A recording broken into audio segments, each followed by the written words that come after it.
Cette émission vous est présentée par la boutique Unicité. Procurez-vous des produits dérivés aux couleurs de la radio du Nouveau Monde à unicité.ca. Une ville, un monde, une radio. Unicité, la cité des hits. Unicity Radio. Salut, ici Amélie Paul. Ici Dan Pilon. Ici Sly Chapel. Bienvenue à Radio Unicité. Unicity Radio. La radio du Nouveau Monde. Radio Unicité. Du coq à l'âne avec Amélie Paul et Sly Chapel à Radio Unicité.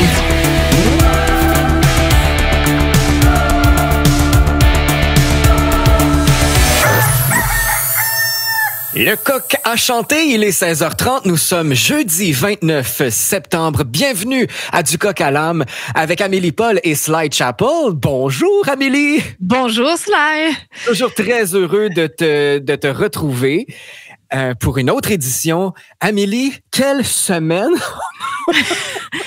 Écoute, c'était pas un petit lancement tranquille, là, sans tambour ni trompette. Il y avait pas mal de tambours et de trompettes, je te dirais. On a vécu plein d'émotions, plein de choses rocambolesques. Wow. J'ai vécu de la tristesse, de la colère, de la joie, tout. C'est un bel amalgame d'émotions et bienvenue à Radio Unicité. Exactement. Et les gens ont vécu ça avec nous. Hein? Les gens nous ont vus nous faire ramasser ici et là, ont suivi les publications sur nos réseaux sociaux. Ils font partie de notre famille. On vous remercie d'être aussi nombreux au rendez-vous. Mais là, Amélie, là, si on veut passer à travers, il faut se recentrer. Ah là, je suis pas centrée par tout. Là. Non, mais j'ai un exercice pour toi, un exercice pour tout le monde également. Alors, je vous invite à vous déposer quelques secondes et ça va nous mettre dans le bain pour la suite de l'émission parce qu'on a une très belle invitée à vous présenter. Avant, on va vraiment là, se recentrer. Alors, je vous ai préparé un beau petit mantra et vous allez voir... T'as besoin d'être bon, Sly. Ça va nous faire du bien. T'es prête? OK, oui, j'y vais. Je m'abandonne à toi. Je t'invite à répéter après moi et à faire l'exercice suivant. Vous aussi, chers auditeurs, je vous invite à vous prêter à l'exercice. Là, je ferme les yeux, là? Tu peux fermer les yeux, sauf les gens qui conduisent. Là. OK, idéalement, gardez les yeux ouverts. Si oui, vous pouvez répéter après moi, mais gardez les yeux ouverts. Si vous préparez votre souper, là, gardez les yeux ouverts aussi. Aussi, ou fermez le rond pour être sûr. Ça si vous avez un couteau dans les mains, on garde les yeux ouverts. Déposez-le. Alors, on commence par inspirer et expirer. On y va. On inspire. On expire. Répète après moi. Je m'en tape la coquille. Attends, c'est pour vrai, là? Oui, c'est vrai. Je n'étais pas au courant de ça, chers auditeurs, je vous le jure. Donc, je m'en tape la coquille. Je m'en tape la coquille. On inspire, on expire. J'en ai rien à cirer. J'en ai rien à cirer. Je m'en contre Saint-Cyboirise. Je m'en contre Saint-Cyboirise. Ça, c'est très québécois, chers amis français. Oui, chers amis français. On inspire, on expire. J'en ai rien à foutre. J'en ai rien à foutre. Namasté. Namasté.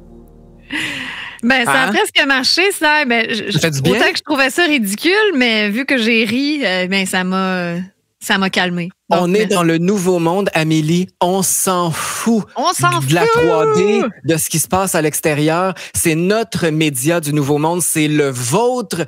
Alors... Comme dans la toune Le Monde, hein? On s'en fout! Exactement. Wow! On est libérés de cette énergie qui nous a pris tout au long de la semaine. Ce ça poison. Fait du bien. Oui, ça fait du bien. Mais écoute, nous, on va s'élever au-dessus de ça, puis nous, on avance et puis on crée un nouveau monde. Qu'est-ce que tu veux que je te dise? Restez dans votre ancien monde de haine et de division et de diffamation, d'incitation à la haine. Bref, voilà. Il n'y a pas de place pour ça à Radio Unicité. Non. On reçoit une invitée que j'adore, Amélie. Merci de m'avoir laissé la chance de l'inviter. Elle est précieuse pour moi parce que c'est la voix de mon premier single à vie, ma première chanson que j'ai produite, qui s'appelle La légende du cheval blanc. Magnifique reprise de Claude Léveillé, un de nos plus grands poètes. Alors, elle a accepté. Moi, je suis pas chanteur, fait que j'avais besoin d'une voix pour me représenter et elle a accepté avec grand plaisir. C'est aussi une artiste que vous allez reconnaître parce qu'elle a eu beaucoup de succès au début des années 90. J'ai nommé Cathy Julien. Elle va jaser avec nous pendant une bonne trentaine de minutes. Alors, c'est à ne pas manquer. C'est le fun, Sylvain, parce qu'avec tes choix musicaux, tu nous fais souvent voyager, retourner dans des souvenirs, et c'est ce que ça a fait exactement quand tu m'as présenté les chansons de Cathy Julien. Vraiment, ça m'a ramené là, des chansons que j'avais complètement oubliées, mais que j'aimais, là, puis que j'écoutais souvent. Là, je me mettais à la chanter. Mais vous allez voir, là, certains vont se rappeler de On va les faire jouer hits. tantôt. Oui, puis elle fait aussi, Cathy Julien s'est démarquée beaucoup avec un hommage à Edith Piaf, un spectacle formidable que j'ai vu à la Place des Arts et qui se promène un peu partout à travers le Québec. D'ailleurs, il y a un spectacle qui s'en vient très prochainement. On va en discuter avec elle. Alors, restez avec nous. Pour l'instant, on y va avec... On s'est fait une belle chronique, là, une nouvelle chronique qui s'appelle le gazouillis du jour. Ben, je sais pas si j'appellerais ça une chronique, mais un petit clin d'œil quotidien ou quand ça va donner, là, parce que c'était censé, moi, je voulais faire le tweet du jour. Mais écoute, le gazouillis, c'est tellement plus rigolo. C'est plus mignon. Ben oui, c'est plus mignon. Je crois que lundi, je sais plus c'est quand, ou mardi, j'ai dit, c'est tellement minable. Je crois que c'est dans l'émission de mardi que j'ai dit ça. C'est tellement minable, mais c'est pardon. Non, c'est mignon. C'est vraiment mignon, t'as raison. Donc, c'est pour ça que ça va être dorénavant le gazouillis du jour. Et quel est-il aujourd'hui? Ben, en fait, c'est Sophie Durocher, on l'aime bien, Sophie. Elle a écrit, en fait, je crois que c'était par rapport à son émission à Cube Radio. C'est comme ça qu'on dit? Oui, c'est ça. Dans la nouvelle série Un gars, une fille, diffusée en 2023, elle fait une citation de Guy Lepage. « Notre fille est non-binaire », dit Guy Lepage. Il s'est aussi dit inquiet au sujet de Guillaume Lemaitre-Vierge après avoir vu son entrevue à Le Monde à l'envers, à TVA. Donc, moi, j'apprends... Elle a ça, elle. Ben oui, fort probablement. Moi, cependant, je savais pas là, qu'un gars, une fille reviendrait en 2023. Oui, c'est ça, cette semaine. Donc, notre fille non-binaire. Donc là, ce que je comprends, c'est le couple de Guy Lepage et la comédienne... comment s'appelle sa femme à Guy Lepage? En tout cas, est extraordinaire, cette comédienne-là. J'ai oublié son nom. Sylvie... Oui, attends, je vais chercher ça, là. Cherche ça pendant qu'on... Oui, là, parce que... Une fille, mon Dieu, oui, j'écoutais pas ça, mais je sais que ça a eu beaucoup de succès au Québec, cette série-là, et ça revient en 2023, évidemment, avec la culture woke. Ah oui, Sylvie Léonard, mon Dieu, excuse-moi, Sylvie. Excuse-moi, Sylvie, là, ça n'a pas de bon sens. Vraiment une excellente comédienne. J'ai peut-être pas autant d'affection pour Guy Lepage, mais bon, j'ai pas de haine non plus. Mais bref, c'était l'espèce de petit clin d'œil woke qui va avoir un gars, une fille. Notre fille est non-binaire, bien sûr. Hein, si on veut avoir du financement pour une série, eh bien, il faut rajouter des éléments woke. On a juste à regarder Netflix maintenant. Toutes les nouvelles productions de Netflix, regardez ça, il y a toujours un élément woke. C'est pour ça que j'aime bien... Ne le regardez pas plutôt parce qu'on n'a pas besoin de effectivement. Faire davantage. Ne le regardez pas. C'est juste que des fois, quand je veux mettre mon cerveau à off, tu le sais, j'aime ça regarder une petite comédie romantique, tu sais, un petit film d'amour léger, là, que tu sais comment ça va finir. C'est un peu cucu, mais ça met de la joie dans ton cœur. Mais c'est toujours... Oui, mais il y a toujours le petit clin d'œil woke. Et remarquez, le meilleur ami ou la meilleure amie, il est soit d'une autre nationalité, soit noir, soit qui est gay, il y a un trans là-dedans. Il y a toujours un élément woke. J'ai à peu près 400 DVD à la maison. Si tu veux, je vais t'en prêter. Je les ai toutes vues, les vieilles comédies romantiques. C'est pas grave. C'est mieux de baigner dans cet univers-là que de suivre le courant actuel. Un bon vieux Dirty Dancing ou Flashdance. J'ai entendu Dan Pilon parler de Flashdance à son émission parce qu'il a joué la chanson d'Irene Cara, What a Feeling. Ouais. Alors, quoi de mieux qu'un bon vieux film? Là, ça doit faire 30 ans qu'on n'a pas regardé ça. Là. Dirty Dancing, je pourrais regarder ça 5000 fois. Je l'ai d'ailleurs regardé encore il y a quelques semaines. Allons vers nos valeurs sûres. Oui. Puis c'est pas homophobe, transphobe ou raciste, là, ce que je dis là. Puis c'est un phénomène, d'ailleurs, je veux faire la parenthèse, que quand je faisais des tournages, j'en parlais toujours à mon chum. J'allais souvent à Toronto pour tourner des pubs. Donc, moi, je me tapais la route Montréal-Toronto régulièrement. Mon Dieu, ça a été un moment pénible de ma vie. Mais à ce moment-là, j'étais dedans. Tu sais, quand tu es dedans, tu t'en rends plus compte. Et je disais toujours, mais c'est fou, on dirait que je suis la seule blanche. Je suis comme, on dirait que je suis tout le temps, il y a une blanche ou un blanc, là, puis les autres, c'est toutes des autres nationalités. Puis c'est correct, j'ai rien contre ça. Mais est-ce que c'est vraiment représentatif de la population? C'est comme si le Canada ou le Québec, c'était juste d'autres nationalités. Je pense que c'est ça qu'ils veulent aussi rentrer dans la tête des gens, c'est qu'on n'a plus d'identité.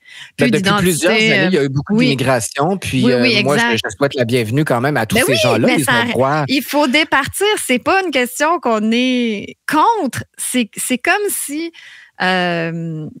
exemple, j'allais au Congo, puis là, dans une pub, c'était tous des Blancs, puis il y avait un seul Noir. Je dirais, il me semble que c'est pas tout à fait représentatif de la population du Congo.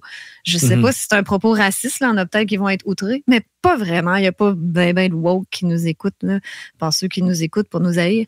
Mais là, c'est ça. Que depuis qu'on est sur la sellette à Radio-Canada, peut-être qu'ils vont encore déformer nos propos, puis ils vont passer des extraits en ondes de ça. Mais c'est comme je crois que c'est la nouvelle présidente en Italie, ou en tout cas, je ne suis pas certaine, là, qui a fait un discours en disant que l'idée, c'est d'enlever tout sentiment d'identité, d'appartenance à la famille, à un genre. Hein. Maintenant, les gens, ils n'ont plus de genre. Ça, c'est des non-binaires. C'est plus des hommes, c'est plus des femmes, c'est plus des Canadiens ou des Québécois. Tu sais, je suis fière d'être québécoise, je suis fière de ma langue française.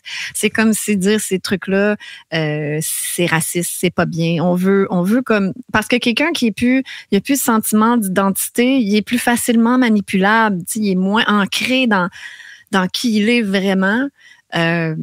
En tout cas, fait que ça, c'était en bref, ils sont en train de nous robotiser. On n'a plus de sexe, on n'a plus rien. C'est ça, plus de famille, on a notre famille ado, là, parce que tout le monde est divisé. On n'a plus de sexe, hein, parce qu'on peut plus dire on est un homme ou une femme, je sais pas trop. Là. Plus de nationalité non plus. Oui, c'est ça, exactement. Moi, je m'identifie comme une femme, pourtant, en tout cas, bref.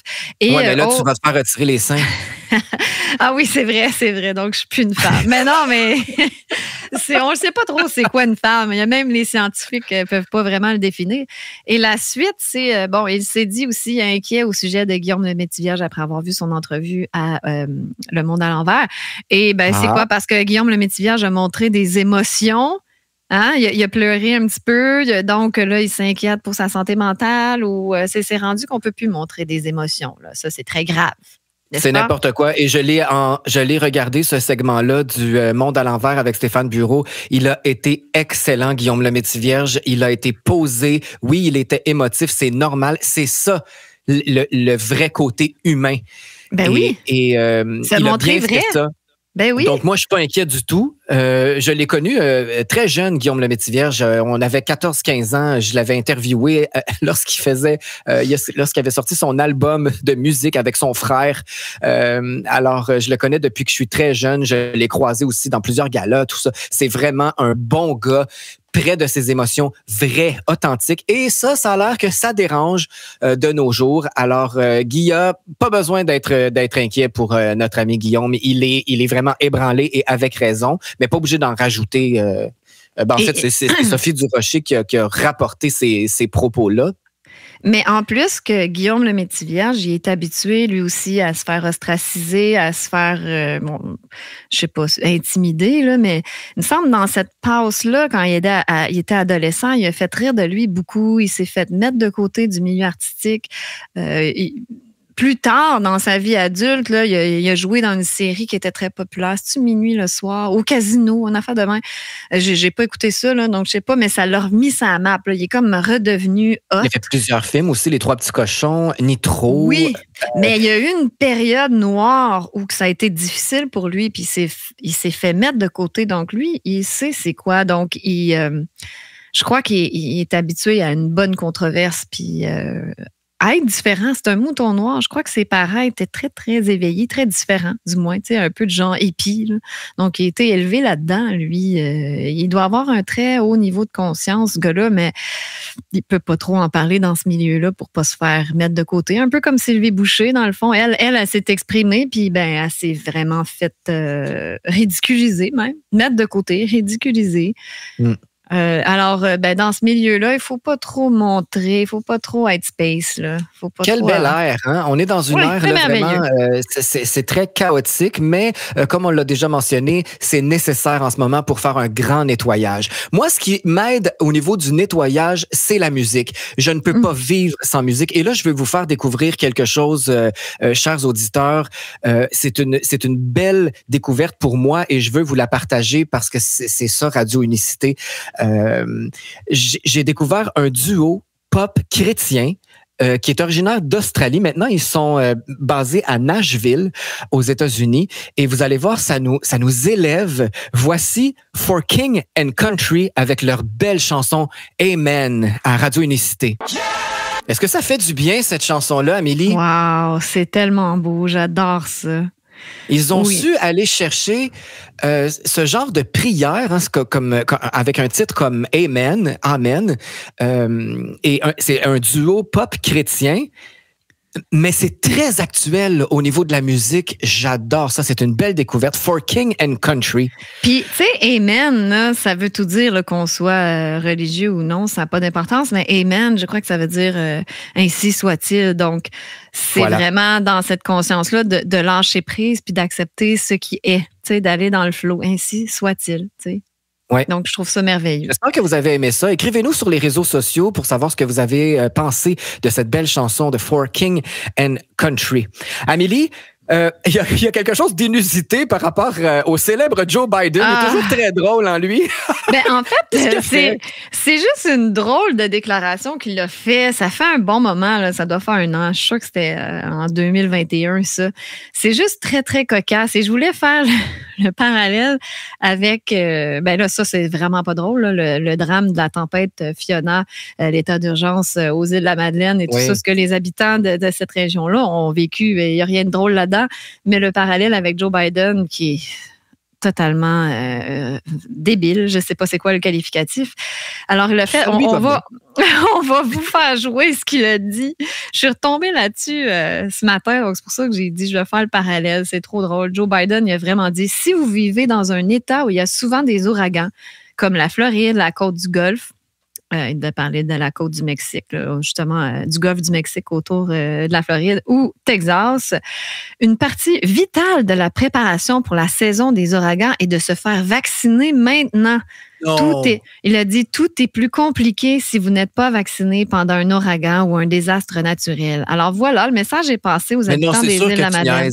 C'est super sérieux. Non, on va l'écouter là tout de suite. On l'écoute. Let me be clear.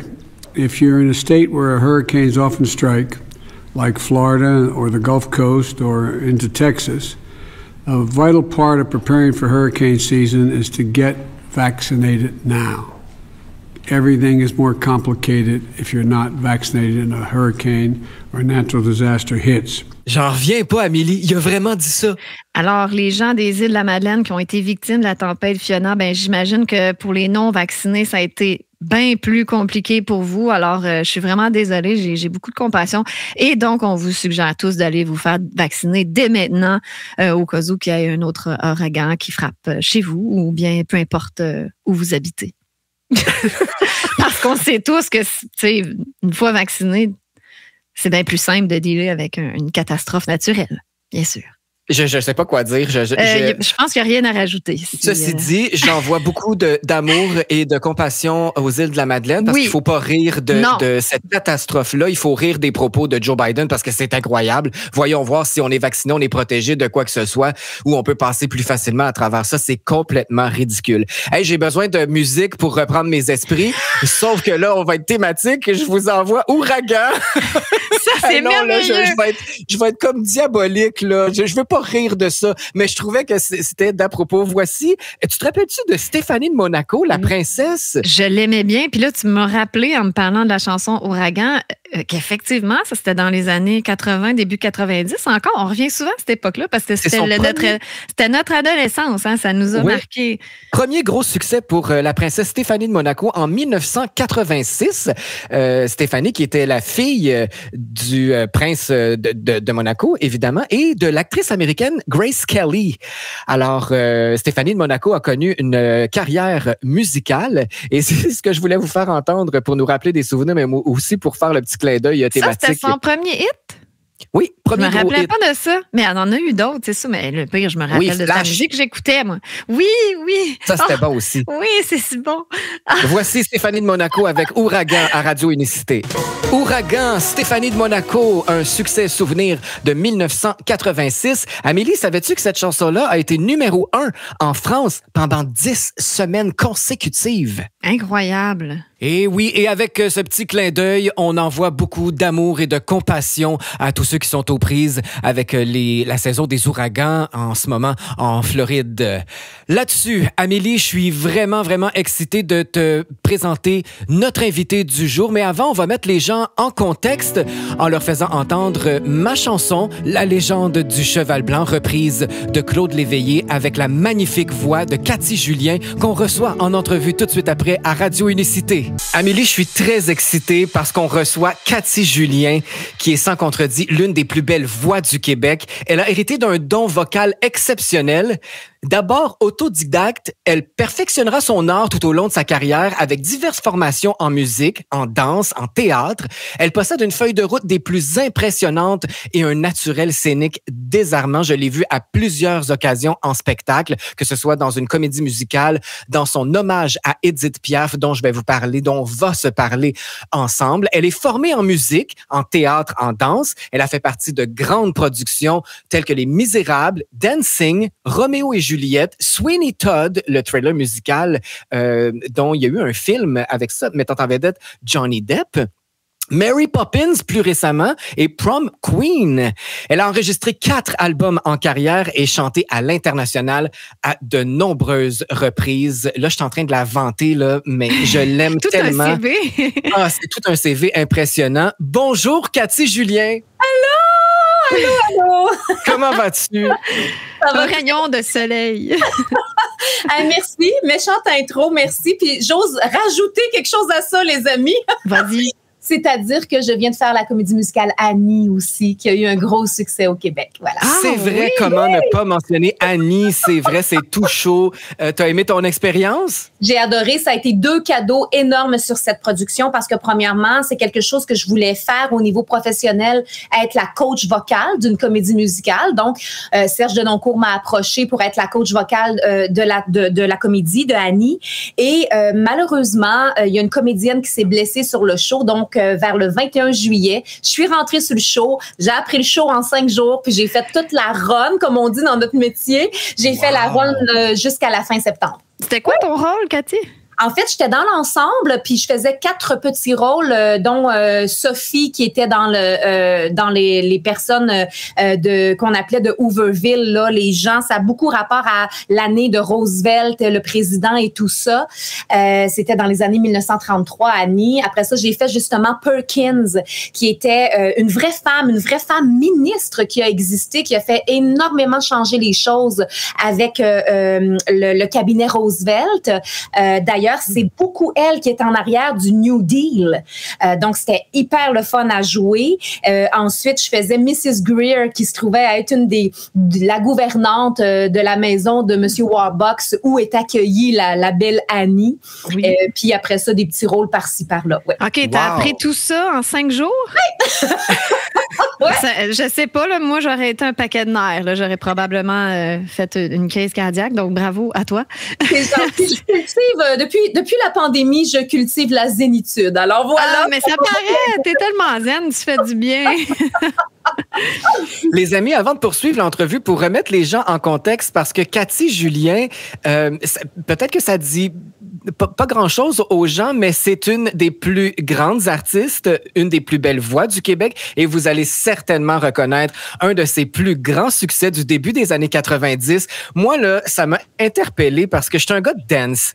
Et saviez-vous que Cathy est une des chanteuses les plus avant-gardistes de cette époque-là, puisqu'elle chantait du dance en français au Québec. Alors, c'était quelque chose à l'époque. On va écouter son gros succès, Chicago. Ça va vous mettre dans le beat et on revient tout de suite après avec Cathy Julien à Radio Unicité. Ah, là, je suis sûr que tout le monde se souvient de ce succès-là. Chicago, c'était Cathy Julien qui est avec nous en plus en entrevue. Hey, c'était quelque chose de faire du dance en français au début des années 90, hein? Oui, c'était quelque chose et non seulement, tu sais, il faut dire que j'avais Daniel Coulombe qui était en arrière de moi qui s'était occupé des B-52s, là. Donc, cette sonorité-là, ben oui, tu sais, le Love Shack, baby, oui, Love OK, c'était le son à la mode quand même. C'était le son à la mode. Donc, lui, il était vraiment très de son temps, tu sais, beaucoup de sonorités et tout ça. Et ce qui est très spécial, c'est pas tout le monde qui le sait, donc je vous dévoile quelque chose, c'est-à-dire que même à cette époque-là, dans les années 90, oui, j'ai été la première chanteuse à faire du dance music francophone au Québec. D'ailleurs, on a pensé longtemps que j'arrivais d'ailleurs. J'avais une personne de couleur qui faisait du rap en 90 et j'avais de l'échantillonnage qui s'est fait plus tard à partir, je crois, de Rihanna, là. Parce que le fameux c'est Freak Out, c'est ça. Ça, j'avais pas remarqué. Le piano de Chicago, le na na na na, ça, c'est Saturday in the Park. C'est le piano de oui, les amis. Donc, en 90, c'est fou, hein? Est-ce que ça prenait des droits? Ça fallait payer des droits à ces artistes-là? Ou comment ça fonctionnait? Dans ce temps-là, tu sais comment ça fonctionnait? C'était le temps de secondes, tu avais le droit de... Oui. Là, ils jouaient là-dedans. Et puis, ça, c'était en 92, Chicago. Est-ce que c'était ton premier gros hit, ça? Non, le premier qui a sorti et qui a donné suite à tout ça, en fait, même moi, je comprenais pas ce qui se passait. C'est une participation que j'avais fait avec, dans le temps, la radio à Québec, qui faisait un concours et j'avais gagné ce concours-là avec on m'avait remis une cassette avec un beat, tout simplement, puis des accords. Et j'ai composé la chanson Plus fort que moi. Donc, ça a été Plus fort que moi qui s'est mis à monter sur les radios. J'avais des appels de Montréal qui me disaient « T'es numéro 1 dans le radioactivité. » Je savais même pas c'était quoi. Le palmarès, le fameux palmarès québécois. Moi, c'est comme ça que je t'ai connu. Oui. C'est grâce à ce single-là. Puis même, je t'ai reçu à Granby dans une station de radio où je travaillais. C'est notre première rencontre et depuis ce temps-là, t'es mon coup de cœur. Cathy, j'aime tellement ta voix. Elle est d'une bonne humeur contagieuse. Peux-tu nous faire un petit extrait de ce premier single-là? C'était quoi le refrain? C'était « C'est plus fort que moi, plus fort que moi, plus fort que toi. Je ne vois que toi, besoin de toi, besoin de ça. » Ah, wow. Mais ça, c'est un phénomène qui n'existe plus, ça. Là. Tu sais, qu'une toune qui devient numéro 1 sans que tu fasses rien, là, tu sais, que c'est parfaitement organique. C'est fini, ça. Là. C'est fini, ça. J'ai vécu ça. Puis ça a resté des semaines et des semaines. Et je tombais aussi numéro 1 sur les radios anglophones et francophones. Ça, c'est spécial. Un exploit. Extraordinaire, vraiment. Puis tout ça a déboulé à l'album et à Chicago qu'on a entendu tout à l'heure. C'est là qu'on t'a approché, qu'une maison de disques t'a approché, j'imagine, puis là que t'as fait ton premier album. Et que là, on a pondu une dizaine de chansons, puis avec Jean-François Laprise, Daniel Coulombe, et là, moi, je me suis mis à composer, à continuer à faire le processus que je faisais finalement, puis le premier album, on a eu 5 top 10, 3 numéros 1 qui sont restés des semaines et des semaines et des semaines. Comment tu vivais ça, toi? Comment tu te sentais là-dedans? Moi, je comprenais pas trop ce qui arrivait, sincèrement. J'étais une fille, justement, comme Sylvain l'a dit d'entrée de jeu, c'est-à-dire que, tu sais, j'ai été formée, j'aimais la danse, j'aimais tout ça. Donc, pour moi, faire cette musique-là qui était très bubbly, très bonbon, c'était que du gros bonheur. Puis, comme je disais tantôt, tu sais, même Daniel Coulombe a eu l'intelligence de garder mes rires. Alors, on m'entend rire à plein de places dans cet album-là. Ouais. Ça a été très marquant. Et là, je me suis mis à faire les émissions de télé et tout ça. Malheureusement, j'en ai parlé justement sur Facebook suite à un commentaire d'un ami récemment. Malheureusement, je pense qu'il savait pas quoi faire avec moi. Donc, j'étais numéro 1 partout, mais j'ai jamais été reconnue au Gala de la disque, même pas comme découverte de l'année. Non, absolument pas. J'ai passé sous le tapis. Mais ça m'a pas empêché de faire au-dessus de 120 spectacles dans une seule année par rapport à cet album-là. Et tu te souviens, Sylvain, ma marque de commerce, c'est que les gens s'étaient mis à dire justement, peux-tu faire comment t'appelles ça? Les jingles. Nos jingles, exactement. Ah, mais qu'est-ce qui explique ça? Excuse, Slide, tu voulais parler puis je t'interromps. Non, mais qu'est-ce qui peut bien expliquer ça, là, que c'est quoi? On dirait que tu étais boudée par l'Académie ou... Je pense qu'ils ne savaient pas à ce moment-là dans quelle catégorie. Il n'y avait pas cette catégorie-là. C'était trop avant-gardiste. Oui, on a dit la même chose. Ben oui, c'est clair. Ouais, je le prends comme ça, puis... Ben, c'est du pop, c'est pas compliqué, chanteuse pop, il me semble. Ben, aujourd'hui, hein, on ferait le lien tellement, vraiment facilement. Mais tu sais quoi, Amélie, c'est tellement... On a vécu ça à Annie, justement, c'est tellement drôle parce que les danseurs qui étaient là-dessus étaient jeunes, tu sais, puis il y en a une, elle avait 8 ans, puis tu sais, personne ne savait, ils l'ont su genre la dernière semaine, tu sais. Puis là, à un moment donné, ils faisaient des échauffements physiques, puis là, ils ont tombé sur Ah Baby, puis ils ont fait ben non, t'es avec nous autres dans le show. J'ai vu cette publication-là. T'as fait un post pour ça ou en tout cas, écoute, ça m'emmène à parler de Hi Baby. C'était le 3e extrait, je pense, de cet album-là, Plus fort que moi. Et ça, on parlait tantôt de Jean-François Laprise. C'est lui qui a réalisé la chanson Hi Baby. Et il faut que tu me parles du vidéoclip parce que là, ça, c'est coloré. Et c'était spécial. C'était aussi les débuts des vidéoclips, tout ça. Et donc, tu t'es démarqué avec ça. C'est comme une bande dessinée. J'ai tellement adoré ce clip-là. C'est vraiment comme Archie, la bande dessinée. Ouais. Sauf que là, c'est Cathy qui est dans ce monde-là. Puis écoute, c'est dans le temps qu'on avait mis, je me souviens, on avait passé 26 heures debout. Là. Comme tu dis, c'était la naissance des vidéoclips québécois. À un moment donné, il y a de la danse là-dedans.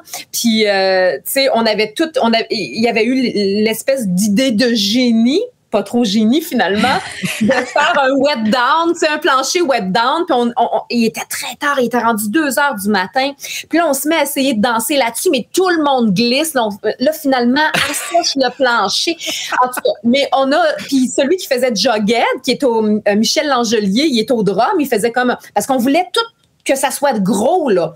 Fait que le saxophone ne se peut pas, la façon dont la fille, elle joue ça. Il est au drum, il touche même pas au drum. Puis lui, il avait le fameux nez, là, tu sais, le nez rapporté.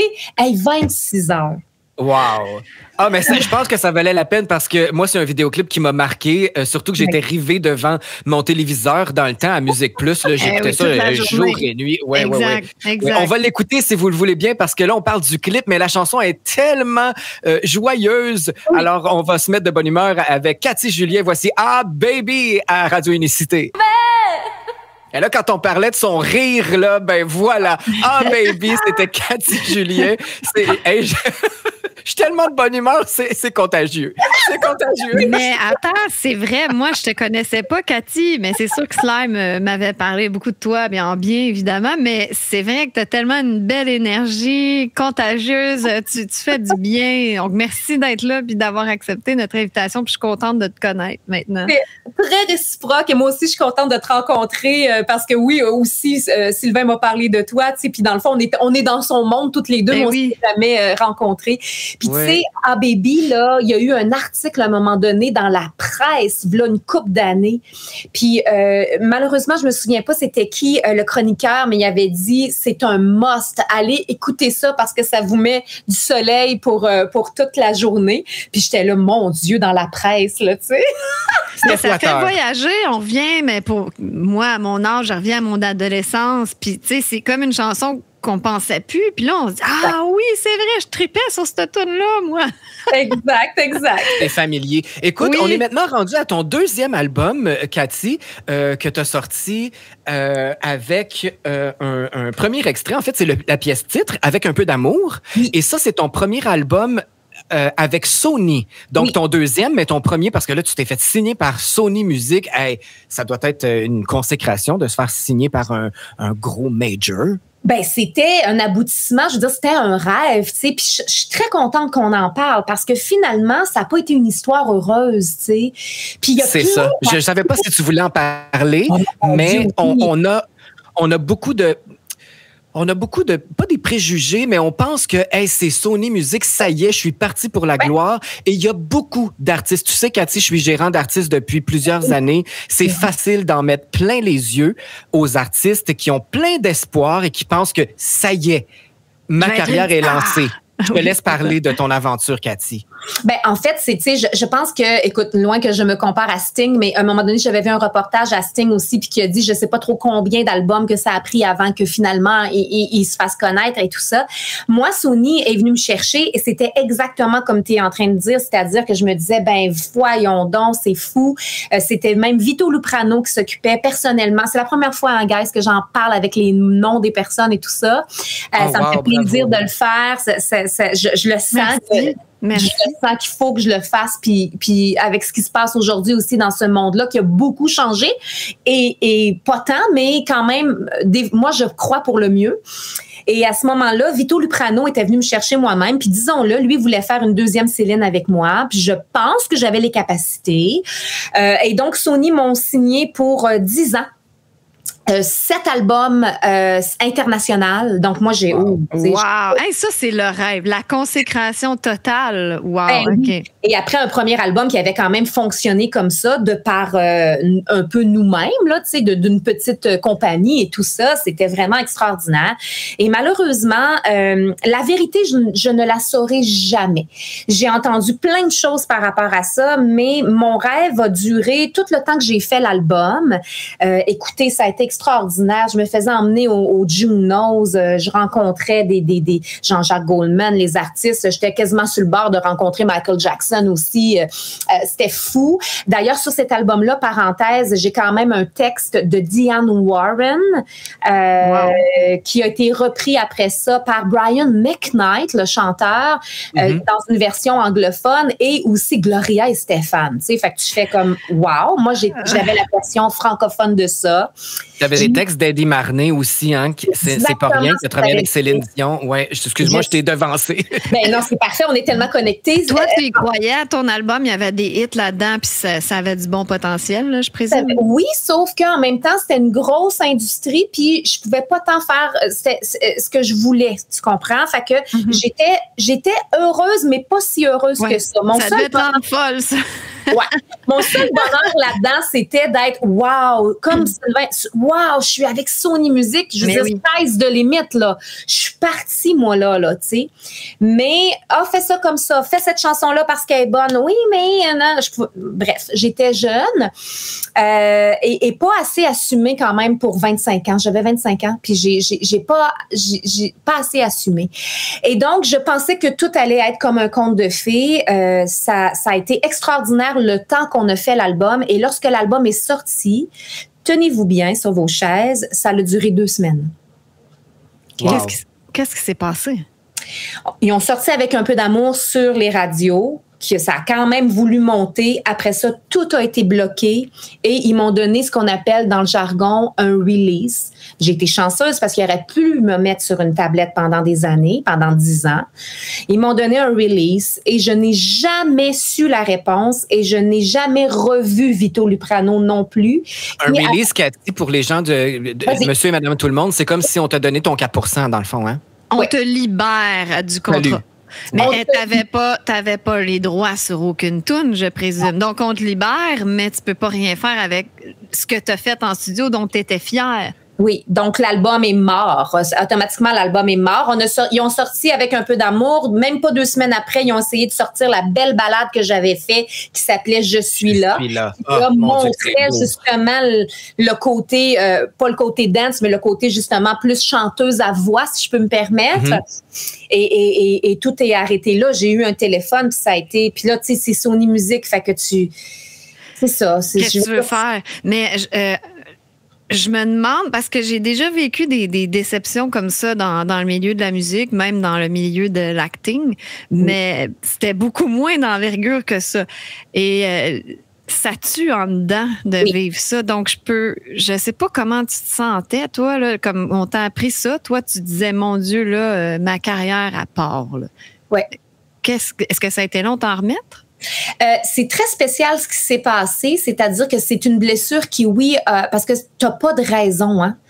Fait que, tu sais, j'ai toujours dit, c'est niaiseux ce que je vais dire, mais tu sais, un couple, là, si tu pognes ton chum avec une fille dans le lit, t'as une raison. Mm-hmm. Là, souvent, en couple, quand les personnes se laissent, tu vois, souvent, soit d'un bord ou de l'autre, peu importe, mais les gens font comme, tu sais, comment ça? Puis, tu sais, puis t'as pas de raison, ça reste toujours. Ben, c'était dans le fond comme une rupture d'amour, tu sais. Puis, j'avais pas pogné la fille dans le lit. Tu comprends? Donc, par contre, il y a une phrase qui est montée très fort en moi, puis ça a été, j'étais artiste avant eux, je suis artiste après eux. Absolument. C'est toi qui as le talent, là. Et je eux qui ont l'argent. J'étais à Montréal, là, tout, là. J'ai redéménagé, je suis revenue chez mes parents. Ça a été quelque chose, mais je crois que je ne serais pas la chanteuse que je suis aujourd'hui, l'artiste que je suis, si j'avais pas malheureusement vécu ça. Mais qu'est-ce que tu penses que ça peut être la raison? Souvent, on entend des histoires comme ça parce qu'on veut pas que l'artiste fasse compétition à un autre gros nom. Peut-être que Céline n'était pas avec Sony, d'ailleurs, à ce moment-là. C'était pas peut-être pour pas compétitionner contre Céline ou je sais pas, là, je fais des suppositions. Écoute, c'est gros, là. C'est gros dire ça, mais je vais le dire pour la première fois à la radio. Vas-y, Cathy, vas-y. Dit pour la première fois parce que des amis dans le domaine m'ont dit, Cathy, les gens ont pensé que c'était même René qui m'a comme bloqué en voulant dire là à long terme elle est dangereuse donc vous l'enlevez. Puis moi c'est spécial, je suis pas en train de dire que c'est la vérité, mais on m'a dit ça, les gens ont fait le constat de ça et après ça, quand je n'ai jamais revu Vito Luprano, je l'ai toujours vu assis à côté de Céline et René aux États-Unis, alors que souvent, il n'y allait pas. Mais Cathy, c'est parce que tu es une des plus belles voix du Québec. Donc déjà, ben là, c'est la grosse compétition de Céline. Puis physiquement, vous avez un peu le casting, tu sais. T'es une belle fille brune. Je veux dire, c'était une grosse compétition directe à Céline. Moi, je sais pas, ça résonne avec moi, mais c'est des suppositions. Ça a résonné longtemps avec moi aussi, puis je sais comment le showbiz fonctionne. Moi et Amélie, on s'amuse sur Internet à dévoiler des complots du showbiz. On se fait bien du complots du showbiz. Et je pense que c'en est un. Dévoilé, c'est ça. Merci, Cathy, d'avoir parler de cette expérience-là parce que ça arrive à plusieurs artistes. Oui. Moi, plus jeune, quand je faisais de la promotion pour plusieurs artistes, les directeurs musicaux me disaient tout le temps « il n'y a qu'une Britney Spears, il n'y a qu'une Madonna, il n'y a qu'une... » OK, ça veut dire qu'on peut rien faire de semblable, on peut pas s'inspirer, on peut pas... Alors... Moi, je crois que je fais partie de ceux qui croient que c'est ce qui t'est arrivé et merci de le dévoiler au public parce que nous, on est une radio dans la vérité et on est dans une ère aussi où on dévoile la vérité. Tout s'écroule maintenant. Le monde de mensonges s'écroule et merci de ton témoignage. C'est pas dans le temps de Unison, ça, justement, de Céline? C'était ça à peu près à ce moment-là? Oui, c'est dans le temps de... Gardons ça. Ça solidifie notre complot. La grosse sortie de Céline mondiale. Oui, c'est assez spécial quand même. Ça avait un son dance, Unison. C'était... mon Dieu, Seigneur. Heureusement. Mais puis c'est ça, tu sais, quand je faisais l'album aussi, je me souviens, pour fermer cette parenthèse-là, tu sais, d'ailleurs, il m'avait fait... Je ne voulais pas faire. Il m'avait fait chanter une des chansons de Céline qu'elle avait fait en anglais. Just walk away, don't say goodbye. Puis moi, c'était j'ai des frissons. Que je l'avais fait, puis j'étais là, mais pourquoi vous me faites faire ça? Tu sais, je veux être Cathy Julien numéro 1, je veux pas être Céline numéro 2. Et voilà. Mais ce que j'aurais à dire en terminant par rapport à ce sujet-là, parlez, chers artistes, là, même si vous avez 21, 22, 23, 24, 25, parlez, écoutez votre cœur. Si je n'ai qu'un regret là-dedans, c'est de ne pas avoir écouté mon cœur. J'ai essayé de parler, mais j'ai pas défoncé les portes en disant wow, tu sais, non, enough is enough. Donc, parlez, chers artistes. Mon Dieu, je vais pleurer. Moi aussi. Mais en même temps, t'as rien à te reprocher de là-dedans. C'est eux qui n'ont pas respecté leur engagement puis qui ont été un petit peu malhonnêtes, je dirais. Mais cela dit, pour te consoler, oui, Céline, une grande carrière et multimillionnaire, mais elle ne semble pas très heureuse. Et toi, tu es lumineuse et je suis sûre que t'es beaucoup plus riche qu'elle intérieurement. J'ai rien contre Céline, là. Mais je pense qu'elle va pas super bien en ce moment. Pour moi, en tant qu'artiste, je sais pas. En tant que gérant. Tu es un artiste. Oui, maintenant, grâce à Cathy, j'ai pu sortir mon premier single, mais c'est tout nouveau pour moi. Je me considère même pas comme un...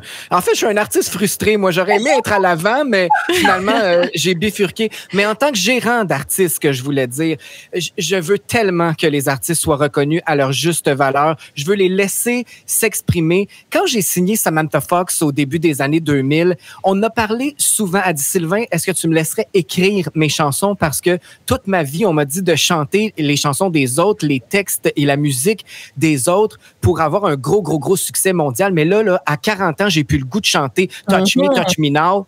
Elle ne renie pas son parcours et ses succès, mais elle avait envie de s'exprimer. Puis j'ai dit, écoute, t'as vraiment pogné la bonne compagnie de disques et le bon gérant pour te laisser t'exprimer. Ça n'a pas connu un succès international, l'album que j'ai fait avec Samantha, mais c'était pas ça mon but. C'était de lui donner la parole et de parler de ce qu'elle avait vécu. Et j'en suis très fière. Écoute, cet album-là a voyagé partout dans le monde, en France, en Russie, aux États-Unis. Donc, c'est mon mandat et de t'entendre dire ça aux artistes qui nous écoutent, que ce soit des jeunes ou des moins jeunes. Je te salue et je te remercie pour ça parce que c'est grâce à des témoignages comme tu fais que les gens vont oser. Il faut oser, c'est ça. C'est ce que je n'ai pas fait. Et puis comme Amélie elle a dit, j'avais pas le contrôle de ça, mais au moins j'aurais quand même été plus en paix, si je peux m'exprimer ainsi. Le fait que j'aurais dit hey non, puis je suis pas contente ou qu'est-ce qui se passe, dites-moi la vraie raison. Donc, tu comprends ce que je veux dire? Ouais. Mais, bon, il l'aurait sûrement pas dit de toute façon. Probablement, sauf que moi, il y aurait une partie de moi qui aurait quand même été plus en paix avec ça. Fait que écoutez votre cœur, c'est super important. Puis là, si je compare ces deux albums-là, ben c'est sûr que mon cœur va à mon premier, on s'entend, tu sais. Ouais. Ah, mais c'est celui qui m'a marqué le plus aussi. Il y avait une bonne humeur qui est vraiment contagieuse. Cathy, heureusement, tu t'es relevé. Moi, je m'occupe d'un DJ qui s'appelle Phoenix Lord. Alors, Phoenix renaît de ses cendres. Oui. Tu as su te relever de cette expérience-là et tu t'es tourné vers le jazz. Mais quand je dis tourner, c'est parce que tu as décidé de faire un album, mais tu as baigné dans un environnement jazz toute ta vie grâce à ton père qui est très connu. C'est le chef d'orchestre réputé Roland Martel. Donc, c'est un domaine musical là, dans lequel tu as baigné et tu as fait un bel album. Tu as fait des spectacles avec un trio de musique jazz. Parle-nous de cette incursion-là dans le jazz. Ben, en fait, ce qui était très, très drôle, c'est que quand je me suis mis à composer justement plus fort que moi, mon premier extrait, tu sais, moi, dans mon auto, j'écoutais du Ella Fitzgerald qui m'amuse, puis je veux dire, je faisais du jazz, je scattais. Puis je m'étais toujours dit, ça, je vais chanter ça parce que j'étais tellement en admiration avec ces femmes-là que même si j'avais baigné là-dedans quand j'étais jeune, je me disais, je vais chanter ça quand je vais avoir 45 ans. Je sais pas pourquoi c'est ça qui venait dans ma tête, tu sais. Mais là, à 25 ans, l'album fonctionne pas. Je me mets à faire, bien sûr, entre-temps, des revues musicales et des comédies musicales. Mais l'artiste en moi, au niveau carrière solo, ben le jazz est venu apaiser ce que je vivais dans le fond. Et à un moment donné, le Clarendon qui est fermé, mais c'était une institution là qui était de jazz au Québec là. Oui. Et le Clarendon là, quand que je passais au Clarendon, et on était obligé de fermer les portes parce qu'il y avait plus de place dans la place. Il y avait des gens assis sur mes moniteurs. Wow. Puis là, ils se vivaient de quoi? Mais je pense que c'est toute cette aventure-là et cette souffrance-là qui sortait par cette musique-là dans laquelle je suis née. Alors les gens ont l'impression que je me suis mise à faire du jazz, mais non, je suis née là-dedans. C'est vraiment ma première musique. Moi, dans le ventre à ma mère, j'écoutais du Cole Porter, puis j'écoutais du Glenn Miller, puis j'écoutais... Chez nous, il n'y avait pas de musique francophone là, quasiment là, qui jouait. Là. C'était que ces chanteuses-là. Là. C'est un talent que tu as inné parce que, bon, ça dit dans ta bio que tu es autodidacte, donc c'était un petit peu... Toi, tu l'as tout naturellement, cette voix incroyable. Je l'ai travaillé, mais effectivement, la base était là naturellement, effectivement. Là. Fait que là, je dis, moi, s'il y a une puissance ou s'il y a quelque chose, ben quand il est passé par chez nous, il a laissé un petit peu de... T'as eu un beau cadeau, disons. Oui, exact. Plus récemment, tu as fait un aparté aussi dans ta carrière et ça m'a jeté à terre. Tu t'es mis à faire un spectacle hommage à Édith Piaf, une de nos plus grandes dans le monde. Je dis dans le monde parce que c'est une Française, mais qui a été reconnue aux États-Unis. Imagine, en français, chanter aux États-Unis, c'est une carrière hallucinante. Tout le monde connaît Édith Piaf, même les plus jeunes. Elle a marqué le monde entier, un peu comme Elvis, comme d'autres grands noms. Et il y a eu... en fait, il faut commencer au début. Là. Pourquoi Édith Piaf? J'adore. Comme je disais, je savais c'était qui là, quand même, mais ça jouait pas moi chez moi à la maison. Et à un moment donné, je faisais un spectacle à l'Impérial qui s'appelait Paris Moulin Rouge. Et le producteur de ce spectacle-là, à un moment donné, il a dit « Cathy, il faut que tu chantes du Édith Piaf. » Pour lui, j'avais comme la même vibe. Alors, je m'explique. Pas la même voix, mais la même façon de chanter. Lui, il disait, tu chantes du ventre comme elle. Puis lui, il l'aimait beaucoup, beaucoup, beaucoup. Et là, moi, Édith Piaf, tu sais, moi, je veux dire, comme on vient de parler, j'étais dans le jazz, là, tu sais, tout ça. Fait que j'étais là, OK, Édith Piaf. Fait que, il dit, regarde, fais-moi plaisir. On va tester un medley. On va mettre 3 chansons très populaires ensemble, puis je te donne une couple de jours, on rentre ça dans le show. Ben OK, pas de problème. T'es pas ostineuse, toi. Pas ostineuse, toi. Je suis la fille qui aime les défis, tu sais. OK, je vais te le faire, ton Édith Piaf. Et donc, puis je vais être très honnête avec vous parce que c'est très drôle aujourd'hui, j'en ris. Mais je prends la feuille de parole et je lis comme ça. Puis j'ai pas wow dans ma tête. C'est ça que vous compreniez qui est très drôle. Et là, je fais le ciel bleu sur nous peut s'effondrer et la terre peut bien s'écrouler. Je fais voyons donc, tu sais. Je suis comme, pour moi, au niveau du texte, c'était très basique, c'était très simple, puis c'était comme, je trouvais pas ça, entre guillemets, recherché. Mais là, je prends la mélodie et le ciel bleu sur nous. Et là, je le fais encore, ça me le fait encore aujourd'hui. Je viens les frissons partout. Je fais, mais quel génie, mais quel mot tellement bien positionné sur la musique, ça n'a aucun sens. Édith Piaf, c'est ça. Elle avait un don pour choisir son répertoire. Et d'ailleurs, elle a écrit, qu'on apprend dans mon spectacle, au-dessus de 82 titres, cette femme-là.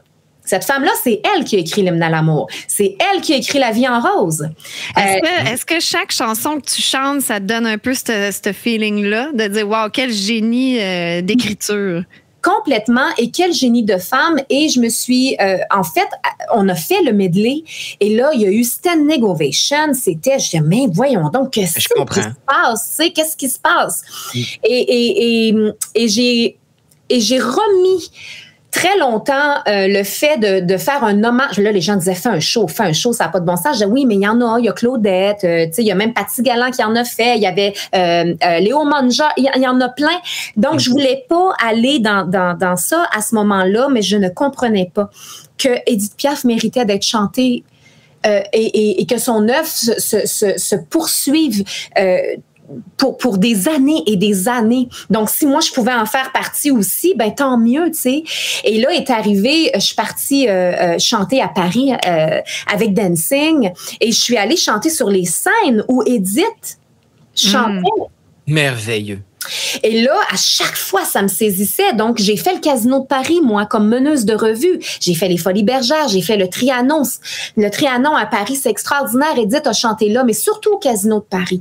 Et au Casino de Paris, en parlant de ça avec le propriétaire de l'époque, à un moment donné, il me dit, tu sais, Cathy, les rideaux rouges qui sont en arrière de toi, à chaque soir, c'est ceux-là sur lesquels Edith se tenait là, à la fin de sa carrière pour pas tomber. Puis là, j'étais là, ben voyons. Et là, je rechantais un peu du Piaf par-ci, par-là, tout ça, mais j'étais pas prête à faire l'hommage. J'avais même été au Père-Lachaise sur sa tombe. J'ai pleuré. Ah, je savais pas qu'elle était enterrée là. Je suis déjà allée au cimetière du Père-Lachaise.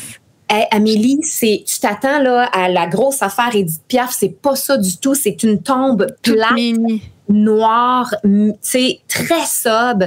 À son image, dans le fond. À son image. Ouais. Et là, je suis arrivée là, je suis partie à pleurer. J'étais là, voyons, qu'est-ce qui se passe? Et jusqu'à temps que jusqu'en 2006. En 2006, j'ai eu l'immense honneur d'être invitée par le Casino de Paris à aller chanter à la réouverture d'un petit resto qui était là dans le temps de Joséphine Baker. Imaginez-vous donc, là. Puis c'est fou. Hey. Ils ont défait les murs. Ils ont même trouvé des choses de Joséphine puis de certains artistes qui avaient été mis dans les murs comme souvenir. Et Pierre Riglet, le propriétaire du Casino de Paris à l'époque, me fait flyer de Québec à Paris pour un soir et je fais la réouverture et c'est tout moi qui crée le programme musical. Alors, je pars de Gaby Delis de 1916 au Casino de Paris, puis je monte jusqu'à Nicole Croisille, qui d'ailleurs était là, by the way. Sarkozy était là. Je chante là, c'est fou, complètement fou. Puis moi, j'avais travaillé à Paris souvent jusqu'à 11 spectacles par semaine. Oh mon Dieu! Ouais. Donc, je n'avais pas beaucoup vu Paris. J'y ai chanté pendant 1 an de temps en tout et partout. Et donc, j'avais prolongé mon séjour. Et la dernière journée que j'étais à Paris, j'ai vu qu'il y avait un musée Edith Piaf. Et ça m'a interpellée. Alors, je suis partie, j'ai marché dans le fond, c'était un ancien appartement de Edith, dans lequel un homme je vais dire, c'est pas d'une fondation, mais d'un regroupement qui s'appelle les Amis d'Edith Piaf. Lui, il reste là, puis ils lui ont fait un petit musée dans cet appartement-là. Et encore une fois, j'arrive à l'adresse, puis moi, je m'imagine que c'est marqué, tu sais, Edith Piaf, en gros, mais pas du tout. Il y a une petite pancarte à côté d'une sonnette, et là, c'est marqué sur rendez-vous seulement. Là, je fais, ben non. Alors, je sonne, on me répond. Wow! Et l'homme dit... c'est pas un gros attrait touristique, là, si je comprends bien. Exactement. Et l'homme me dit, c'est sur rendez-vous seulement, donc revenez demain. Puis là, je lui dis, je peux pas revenir demain, je prends mon vol, je retourne à Québec. Il dit, une Québécoise. Et là, je sais pas pourquoi, les amis, il a fait ça, mais il a dit, je vais faire quelque chose avec vous. J'ai un rendez-vous, je pars dans 1 heure, je vous ouvre la porte, je vous laisse seule. Wow! La seule chose que je vous demande, c'est par respect, prenez pas de photos et ne touchez pas, bien sûr, aux articles, tu sais. Bon, il te faisait vraiment confiance et tu devais y inspirer une bonne, une bonne vibe. Je sais pas pourquoi. Et là, je me suis retrouvée seule à côté des gants de boxe de Marcel Cerdan, des lettres d'amour d'Edith Piaf. Là, je vous dis tout ça, les amis, j'ai les frissons partout dans le corps. Je sais, moi aussi. Sa robe, sa croix. Et là, je vous le dis, je suis toute seule, puis je lève la tête, puis je me souviens très bien. Puis là, j'ai dit à elle tout fort, comme si elle était dans la pièce, tu sais. Puis je lui dis, OK, Edith, je vais t'en faire un hommage. Et à partir de ce moment-là, j'ai créé mon hommage à Edith Piaf, dont a découlé, bien sûr, un album. Cathy, c'est très, très difficile de t'arrêter. Le temps file, mais beaucoup trop vite. C'est tellement intéressant. Tu es merveilleuse, mais là, moi... J'ai vu ce spectacle-là à la Place des Arts. J'en ai pleuré tout le long. Je trouve que... Moi, je suis un peu ésotérique, ces bars-là.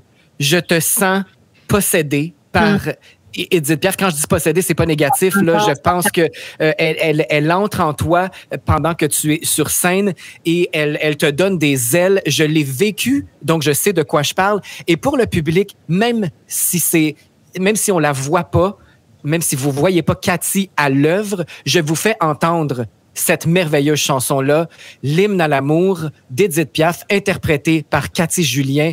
Et préparez vos mouchoirs parce que vous allez être émus. Voici cette belle œuvre que Cathy Julien a fait en hommage à Édith Piaf à Radio Unicité. Amélie, je pense que j'ai besoin d'aide. Je suis trop émue. Il faut que tu reprennes le flambeau. C'était une merveilleuse interprétation. Qu'est-ce que t'en dis? Moi, la question qui me brûle les lèvres, c'est est-ce que tu fais un effort pour l'imiter ou oui? Non, en fait, j'adore ta question parce que tu sais que le spectacle commence avec une citation de Jean Cocteau. Donc, tout de suite en partant, je veux pas que les gens, c'est pas une imitation d'elle, c'est vraiment je vais dire une transcendance, c'est-à-dire un channeling quasiment. C'est sa gestuelle, c'est comme lui rendre hommage, mais avec ma voix. Bien sûr, je grassègue un petit peu les airs, donc on l'a entendu parce que, mais tu sais, je vais pas changer ma voix. Je fais là, je vais pas là. Je garde ma voix parce que je pense effectivement qu'on avait une ressemblance. C'était une piaffeuse, hein. On dit, elle était sur le bord des rues, puis elle se faisait entendre. Fait que moi, on le sait, la force de voix que j'ai, puis justement que je chante du ventre, donc on est très connectés par rapport à ça. Et la citation de Jean Cocteau dit ceci: « Il n'y a qu'une Édith Piaf, elle est inimitable, il n'y en aura jamais plus. » Et le show commence comme ça. Donc, bien sûr, j'ai ma petite robe noire, j'ai ma croix, je fais sa gestuelle parce que malheureusement, on se souvient d'une Édith Piaf à 47 ans qui avait l'air de 97 et qui était plus capable de bouger, qui était toute recroquevillée sur son micro, alors qu'on oublie toute l'Édith Piaf dont tout le monde tombait amoureux lorsqu'elle a fait des films avec Yves Montand. C'était une comédienne absolument extraordinaire. Donc, je parle de ça. J'ai beaucoup de photos d'elle souriante. C'était une amoureuse de la vie. C'était juste une très bonne tragédienne, une très bonne comédienne. Mais quand c'était fini de faire les bras et le gros sentiment vocal, elle s'en allait, puis elle invitait tout le monde à boire, puis à discuter, puis à rire, là, tu sais. Donc, c'est ça que je veux qu'on se souvienne d'Édith Piaf. Et comme tout le monde qui a passé dans sa vie, je suis complètement, littéralement tombée en amour avec elle, moi aussi. Et il n'y a rien de mieux que d'aller le constater en personne, cette magie-là. Je vais inviter les gens à aller voir un spectacle prochainement où tu fais ton hommage à Édith Piaf. C'est vendredi 14 octobre au domaine Roman. C'est à Berthierville. Donc, si ça vous tente d'aller vous imprégner de cette magie d'Édith Piaf avec la belle voix et la belle énergie de Cathy Julien, vous pouvez réserver votre billet au 514-296-8538. 514-296-8538 ou sur Internet au domaineroman.com. C'est très facile. C'est 70$, mais c'est un souper-spectacle. Donc, vous allez bien manger et bien vous faire divertir par Cathy Julien et ce bel hommage à Édith Piaf. Il faut absolument en être témoin pour le vivre. Mais je pense que ta magie, Cathy, a pris les ondes, on dit pas les ondes parce qu'on est sur Internet, mais c'est transféré jusqu'à vous. Et écrivez-nous pour savoir ce que vous avez pensé de l'énergie de Cathy Julien. Moi, je suis en fait, j'ai jamais fait une entrevue avec les yeux dans l'eau comme ça tout au long. Tu m'as donné de l'émotion. Amélie, c'est vrai. C'est vrai. Cathy, les gens peuvent te rejoindre aussi sur ton site web, cathyjulien.com. Cathy, c'est K-A-T-E-E. Exactement. Juste en sachant que ma mère a fait une belle faute. Oui, c'est cute. Ça a du style. C'est marketing, je dirais. C'est vrai, il n'y avait pas 2 E ou il n'y avait pas... Non, en fait, c'est que les gens pensent que je l'ai changé. Mais non, ma mère, je veux dire, elle parlait pas beaucoup anglais, pas du tout, mais elle lisait un roman où il y avait 2 E dans le... Tu sais, on voit Steve, hein, marqué... fait que, ou, tu sais, le fameux Sarah Lee, L-E-E. Donc, elle a dit, 2 E, ça doit être, c'est Cathy. Fait que la fille dans le roman avait mon nom. Et donc, elle m'a donné ce nom-là. J'adore ça. Alors, un gros merci et je ne peux pas passer sous silence notre belle collaboration qu'on a eue, qu'on a écoutée, puis qui joue d'ailleurs sur Radio Unicité. Je voulais te remercier. Je l'ai faite 100 fois, mais je le fais une 101e fois. Merci d'avoir chanté pour moi la légende du cheval blanc parce que moi, j'aurais faussé ça. Ça a tellement été le fun, Sylvain. Moi aussi, pour la 101e fois, je te remercie de m'avoir demandé de le faire. Alors, merci d'être venu aussi à l'émission. C'est un bel honneur que tu nous fais aujourd'hui. Et merci, Sylvain va se remettre de ses émotions. Je le vois encore les yeux pleins d'eau. À la prochaine, ma belle Cathy. J'espère qu'on va se reprendre et puis qu'on se voit bientôt. Je vais aller voir ton show d'Édith Piaf. Parfait. Ben là, je vais y aller moi aussi. Ça a l'air que Sylvain, il va pas le choix. Ben, Amélie, t'es ma compagne pour cette soirée-là. Parfait. Fait que ça me donnera l'occasion de vous faire un câlin en vrai, mais là, je vous en fais un virtuel. Parfait. Merci. On le prend avec plaisir. Merci, Cathy. Bye bye. Ah, que je suis heureux de cette belle conversation, de cette belle entrevue. Est-ce que tu as aimé notre moment avec Cathy Julien? Oui, Amélie? Oui, comme ça m'a rappelé des super beaux souvenirs. Chic femme, super sympathique. Merci. Ah, quel rire. Quand elle rit, c'est contagieux et ça rend de bonne humeur. Ça m'a marqué. Écoute, quand je l'ai connue au début des années 90, c'est ce qui m'a marqué. Son rire et sa bonne humeur. Merci infiniment, Cathy, d'avoir accepté cette belle invitation, mais aussi de faire partie de mon univers musical avec la légende du Cheval Blanc. Si vous voulez m'encourager, si vous voulez encourager le nouveau monde, c'est une bonne façon de vous procurer mon single qui s'appelle La légende du Cheval Blanc avec Cathy Julien. J'ai fait ma petite plug. J'ai-tu le droit? Oui. Moi, je vais t'aider avec ta plug. Vous allez sur /appel.com et je pense que là, on peut voir le lien si on veut acheter. Oui, tous les liens sont là. J'ai sorti 4 singles, mais la légende du Cheval Blanc est identifiée. Vous avez juste à cliquer là. Et je vous en remercie. Amélie, le temps file, c'est la fin de notre émission déjà. On a fait beaucoup de coq à l'âne à l'émission du coq à l'âne. C'est normal, c'est nous.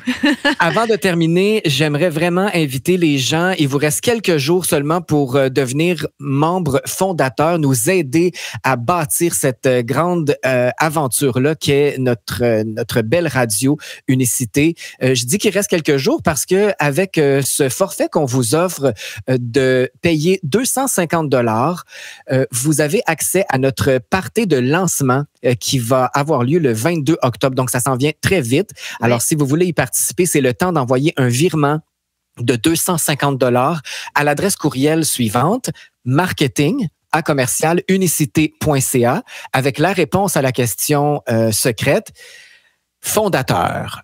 Donc, ça nous permet, en même temps, vous pouvez nous rencontrer puis faire le party avec nous également à Noël, mais nous, en même temps, ça nous aide pour partir la radio du bon pied, tu sais, ça nous donne... Oui, exactement. C'est beaucoup d'investissement, c'est beaucoup de temps, c'est beaucoup d'équipements que on doit... faut que ça soit du matériel professionnel aussi, ça peut pas être cheap, là, sinon ça sonne... Et on vous gâte par le fait même. Non seulement vous avez accès à notre party de lancement, mais on vous invite aussi à notre party de Noël parce que nous, on aime ça, faire le party et rencontrer les gens pour qui on fait cette belle aventure. La radio est pour vous.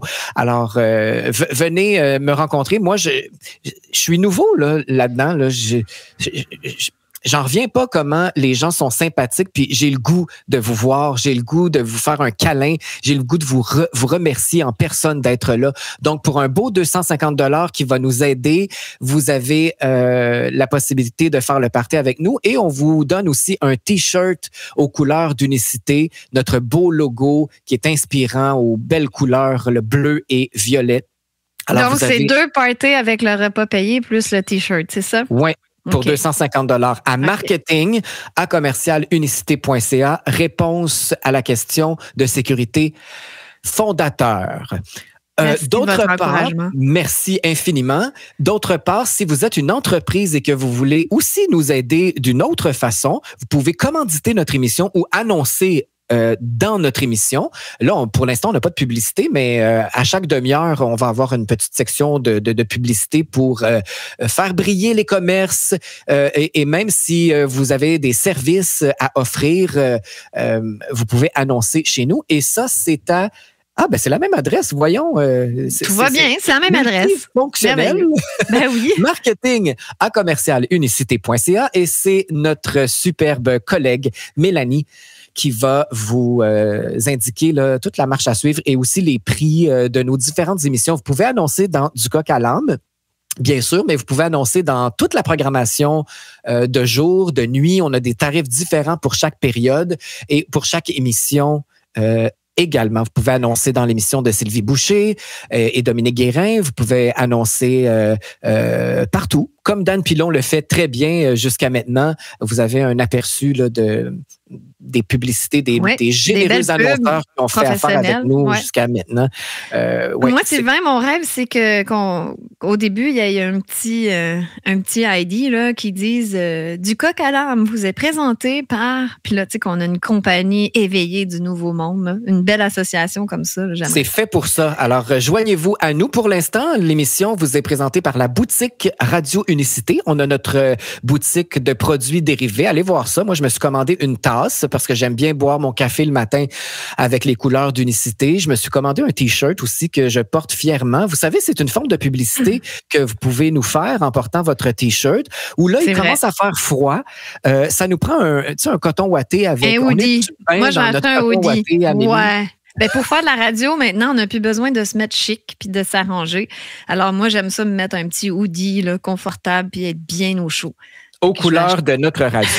Oui, c'est ça. Exactement. Mais là, je tarde. Il faut que je commande ça, là, mon hoodie. Ben oui, vas-y. Mais écoute. Alors, si vous voulez avoir vos produits de Radio Unicité, c'est simple. Unicité.ca, c'est notre site principal. Il va être en développement dans les prochains jours aussi. On ajoute.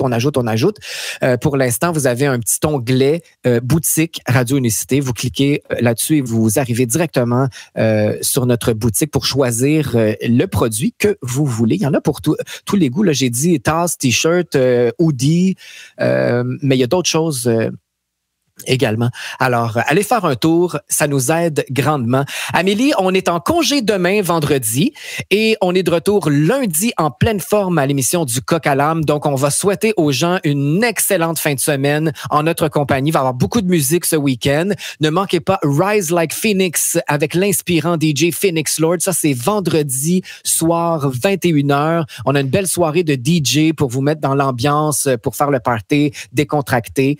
Alors, ça, c'est vendredi 21h et de la bonne musique des années 70, 80, 90 à aujourd'hui. C'est ça, Radio Unicité.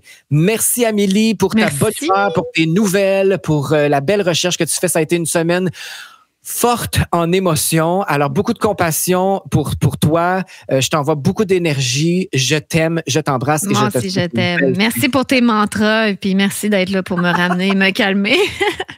Et merci à tous d'être à l'écoute. On a fait une super belle semaine grâce à vous et puis bien hâte de vous retrouver lundi. On se dit namasté. Namasté.